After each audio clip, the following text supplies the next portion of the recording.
So, the reason we're going to be chatting today about addressing or discussing ways for you to connect with your family this year is because in the busyness and the hecticness of our day to days, we are losing touch with who who we love the most, the people we spend the most time with, right? Why? Because they're there for us. We see them all the time. They're there. However, the quality of the time we spend with people that we're most around, we need to be much more mindful of, because oftentimes it's just driving to and from practices or picking people up, or we're having conversations with our families while we're on our phones. And so we're gonna be chatting with you guys, ways for you guys to stay connected with your children, especially during these years where kids these age are always on, really engaged with their social media, and also them themselves and you have really hectic and crazy schedules. We know that most families in the US here have both parents who are working full-time jobs, and often there's a lot of travel involved. And so we really want to share with you some ways for you to quickly connect with your family this year. In addition, the teen years are difficult for you and for your child to form these connections, right? Because for them, the most important people in their life are their friends. And for you, it's them. Of course, you are the most important person in their life, but it's going to feel like their friends matter more to them and during these years. And so they will push and resist chatting with you and connecting with you. And so we want to share with you some ways to maintain that positive relationship that you have with them.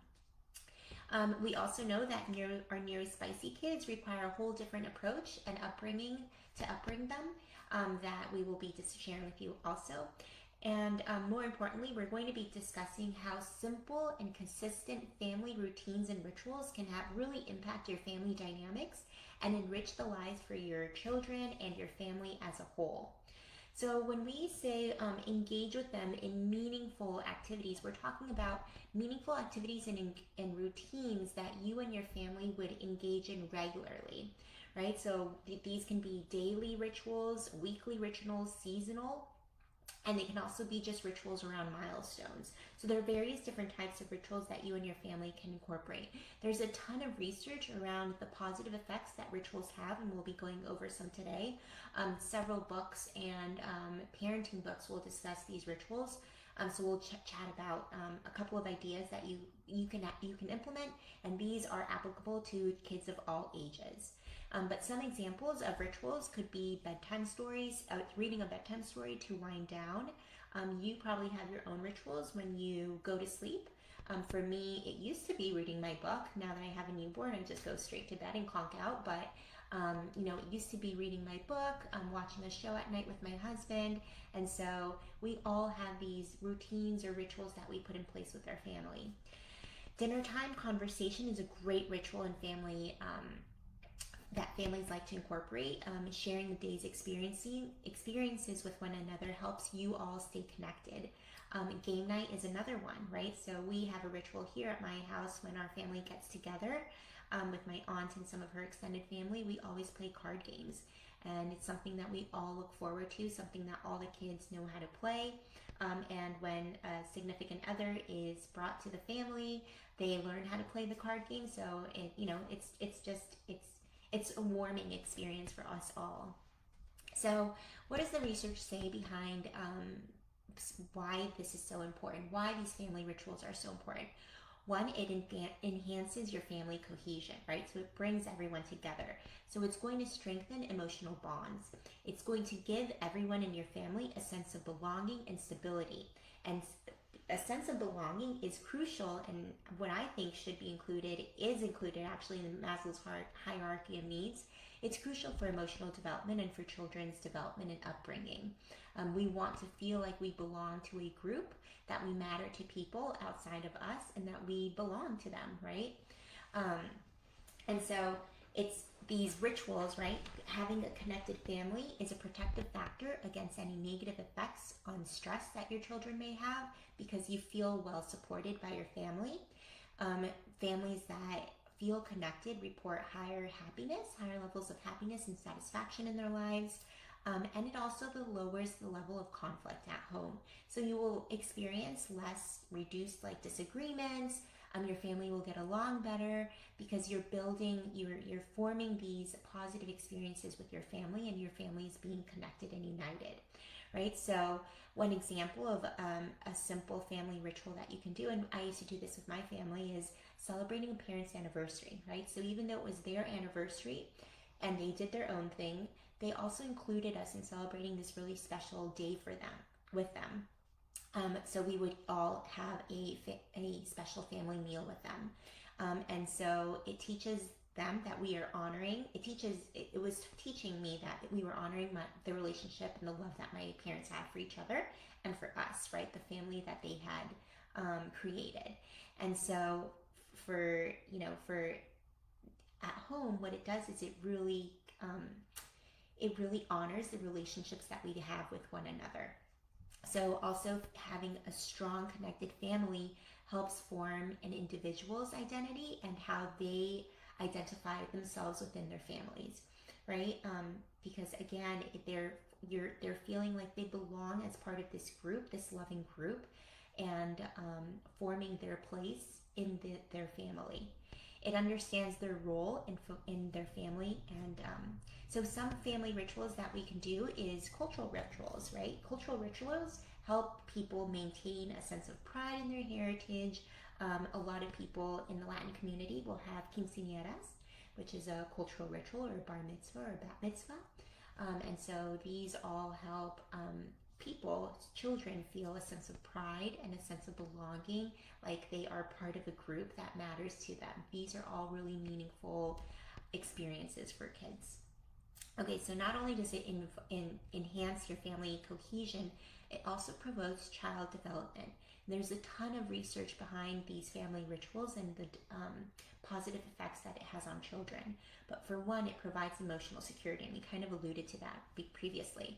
But children who engage in these family rituals have a higher sense of emotional security, which is particularly helpful for our students who are neurospicy, right? So for example, eating dinner together, they're going to get the experience to share what happened during the day, and this encourages communication and connection with one another. So again, this constant connection with one another is what's most important, right? They're telling you, they're being vulnerable with you, they're listening to what was happening for you during the day. It's also really important for their cognitive development, right? So there's tons of work here, but we'll discuss some. So for example, reading a bedtime story, discussing daily thorns, and cooking together enhances language skills, enhances listening skills, problem-solving skills, creativity, expressive language, right? Descriptive language. All of these skills are being enhanced by listening to you interact with them, and also by them interacting and engaging with you. It improves behavior. So it establishes clear expectations and routines, right? So for example, if you have a bedtime routine, they have the routine in place, they know already what the pattern of the night is, and they are much more likely to implement it on their own. So this is really good for kids who are ADHD and neurodiverse. They really thrive off of routines and patterns and stability. This gives them a sense of stability, knowing what's to come, right? So in the example I gave previously, every time we go to my aunt's house, I already know we're going to be playing cards, and so I come prepped for that. It's something I look forward to before we get there. So these rituals provide everyone with a sense of stability. Some things that you can do with your child is incorporate evening walks, or you can have a morning routine like eating breakfast together. And then again, family meals have been linked to students or children experiencing fewer behavior problems and actually better academic performance. And this is all tied down to them feeling supported, feeling like they're loved, feeling like they belong to their family, knowing their identity and their place in their family, supports their cognitive development, right? So there's so many wins or gifts, I guess, to say, that come from just having a family ritual. All right, we got one comment, but I do not see it, so I will check it back later. And then it also improves children's mental health.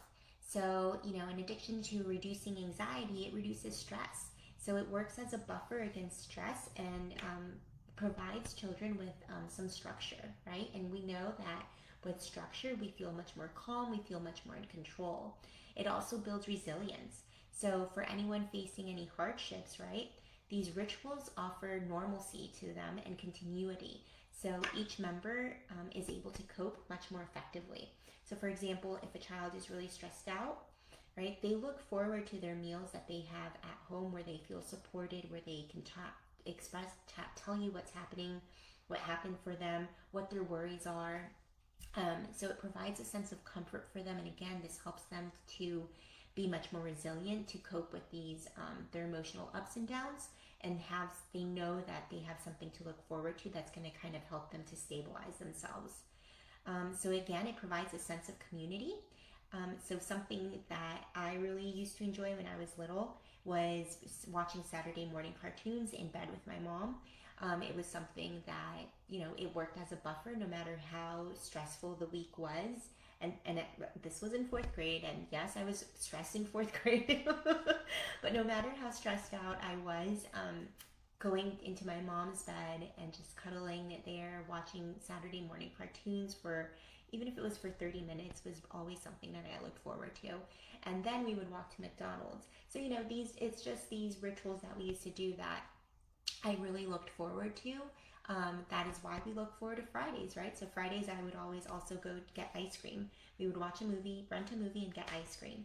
And so it was something I always looked forward to on Fridays. So even if I had lots of tests math tests on Fridays or whatever, I knew that there was something I could look forward to afterwards. So these are just these family rituals that we have with our kids that they remember, and not only do they remember them, but it gives them all these different gifts. So again, it's going to enhance your connection with your family, improve cognitive development, and it'll improve behavior, improve their mental health, improve your communication with them and theirs with yours, and it will enhance their emotional security. So many gifts here for you. We are a private practice that supports students with ADHD and provides educational therapy support.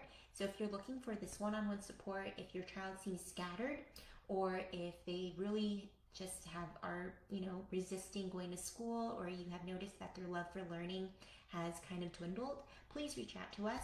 We work one-on-one with students, provide a personalized and tailored support plan for them. We meet with teachers, and we will advocate for them. We have tons of videos, resources, workbooks for parents to share with you if you onboard with us. And we're able to work with anyone virtually because we are a virtual practice, so we can work with anyone around the world, and would love to get in touch with you. If you're unsure if this support would be helpful, or if you are interested in learning more, please visit us at WeThriveLearning.com and schedule a free consultation with me, and I will connect with you and learn more about your child. And if it's not our services, I can refer you to another business or a colleague who I think would be a great fit for your child. So again, it's all dependent on your child's needs, and we are always have their best interests in mind. So we will make referrals out if we feel that's the best place for them.